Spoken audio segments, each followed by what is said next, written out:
Anggaran pelaksanaan Porprov untuk kontingen Palembang akhirnya cair. Hal tersebut disampaikan oleh Aliuddin Asral, Wakil Ketua KONI Kota Palembang. Dari total anggaran 8 miliar yang diminta kepada pemerintah Kota Palembang, telah cair sebesar 1,6 miliar. Untuk anggaran ini nantinya akan digunakan setiap cabur, melakukan pembinaan atlet, serta merekrut atlet yang siap untuk bertarung di Porprov 2017, membawa nama Kota Palembang. Untuk setiap cabur akan menerima dana sebesar 5-10 juta rupiah, tergantung dengan banyaknya atlet yang nantinya akan dikirim.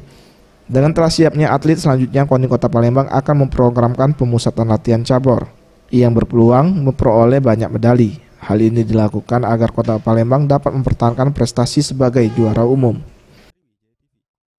Untuk persiapan Porprov itu dan paling pokok bahwa kita akan mempertahankan juara umum tersebut. Berapa anggaran yang cair? Anggaran yang cair, informasi kita 1,6 M yang kita gunakan yang pasti untuk pelaksanaan kegiatan harian KONI, juga sebagian kita persiapkan juga untuk membantu cabur-cabur yang melaksanakan kegiatan, juga kita berikan untuk administrasi mereka yang bulanan, termasuk juga untuk honor-honor kawan-kawan KONI di sini. Farel Wisatria, Sriwijaya TV.